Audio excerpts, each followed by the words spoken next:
Hi guys, my name's Michelle and we're going to be talking about what the benefits of rice water are and how to make it. First, I just want to point out that I am not a licensed hair professional. I just know what works on my hair, and I've tried the rice water challenge 2 months in a row, so I'm here to share my experience and what I have researched. What is rice water and why are people using it on their hair now? To answer that question, basically rice water is rice and water in a container and you let it ferment.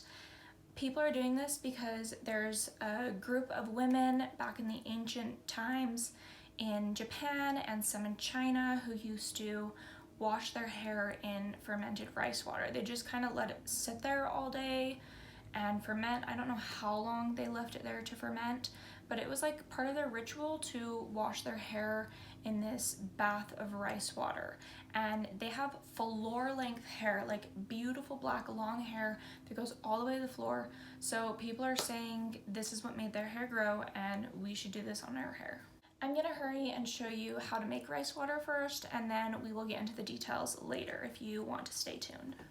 Rice water is super easy to make. The first thing you have to decide is what kind of rice you're gonna use. So I use brown rice because it has the most nutrients, and let's be honest, they probably didn't have any other rices back then when those ancient groups were actually washing their hair in rice water. I doubt they had jasmine or basmati or any of the other types of rices. Also, a side note is do not use instant rice. There's no way instant rice is going to be beneficial for your hair at all. It's stripped of its nutrients, and again, they didn't have instant rice back then, so why would you use it? Use brown rice. I'd also recommend getting a rice that is organic and less likely to have pesticides in it, because you just want your rice to be in the purest form that you can get it. Some people actually rinse their rice before to remove dirt and impurities, aka pesticides. I just bring my rice to a boil, so if it had any bacteria in it, it would be completely gone. And I really doubt that women were rinsing the rice before they were putting it in their bath water, so think about that. Okay, so I do about a half a cup of rice, and then about a cup of water, and then I throw in another half cup of water. So the measurements really don't matter that much. You can kind of just do whatever you prefer. I prefer to do more water so that it covers all of my hair. And then you just bring it to a boil. Sorry that my stove is so dirty. And then once you bring it to a boil, you will turn off the flame and take it off the stove to cool. Now there are different methods to making rice water. Some people don't bring it to a boil. Some people just rinse the rice off and then put it in a container and let it sit out on their counter to ferment.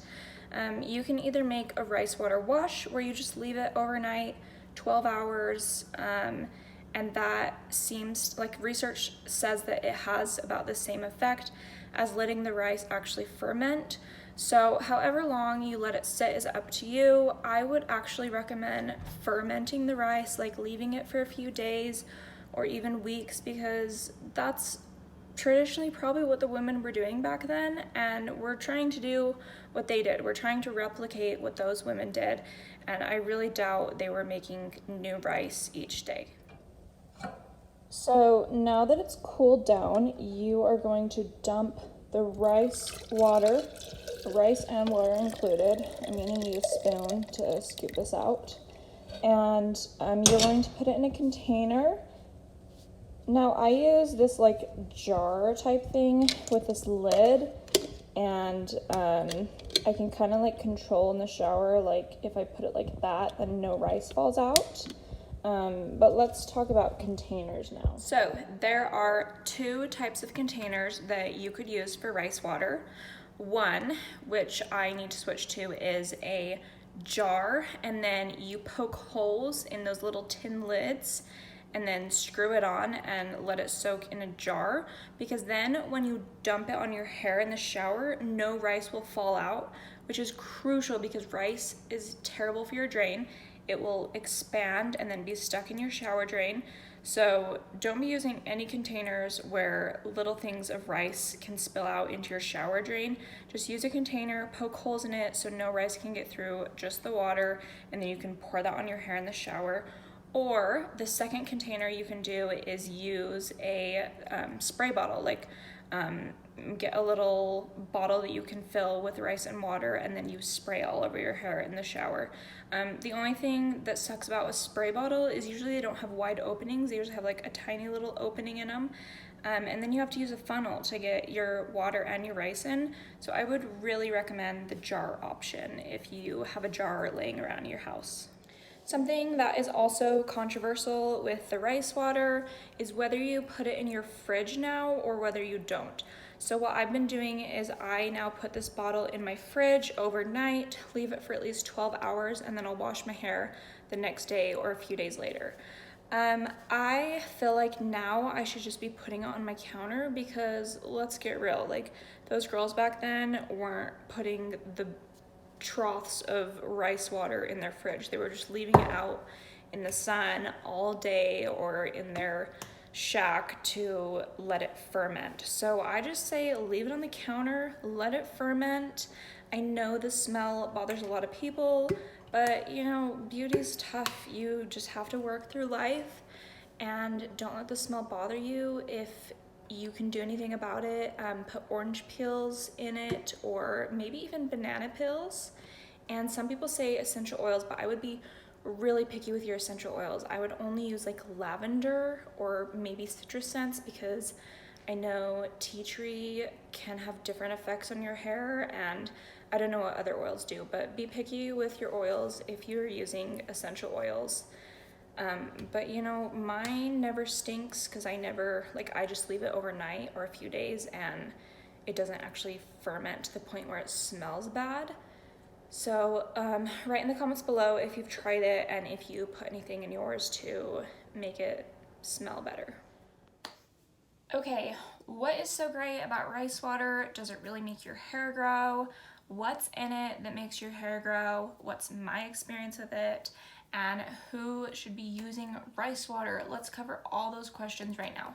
So there is an ingredient in rice called inositol. I'm not sure how to pronounce it. This is just from the research that I found online. They say that that is the ingredient that actually makes your hair grow. Other research I found says that it doesn't actually make your hair grow. It just coats your hair and puts a protective layer on it so that it keeps your hair strong and keeps your hair from breaking. AKA, if your hair doesn't break, then your hair will continue to grow longer.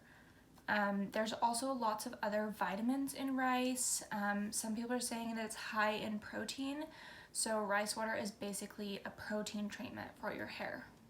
Now, not everyone can benefit from doing a protein treatment to their hair. What I've actually found out is that there are different types of hair, and a lot of people don't know about it, which I think is crazy. Like, why don't our hairdressers tell us this? Why don't we learn this when we grow up? But there's about low, medium, high porosity range of hairs. And if you want to do more research on what type of hair you have, there's this YouTuber called Green Beauty. I don't know what her name is, but you can type in Green Beauty high porosity versus low porosity, and it will kind of tell you the differences between the hair, and you can kind of figure out which type of hair you have. So basically, I have figured out that I have high porosity hair, which means that my hair absorbs moisture, it absorbs product really well, it dries quickly, and my hair can also break easily because it is so damaged. But I have like thin strands of hair, and so high porosity hair, they say, benefits from doing protein treatments often. I do the rice water protein treatment once a week now. I'm not sure how much longer I'm going to be doing it. I've only been doing it for 2.5 months. So let me kind of tell you like what my experience is with that. I found out what rice water was through TikTok, and everyone was claiming that it made their hair grow. So of course, I was already doing hair TikToks. I'm like, I have to try this trend to be able to tell people whether it works or not. I already have like naturally long great hair. I cut it all the time and it grows like a weed. So I did it for a month and then I couldn't really tell whether it was just my natural hair that was growing fast or if the rice water was actually making it grow faster. So I got my hair trimmed, I got it colored, and then I decided to restart. So basically I did a month and then I restarted. And when I restarted, I decided to measure my hair each week.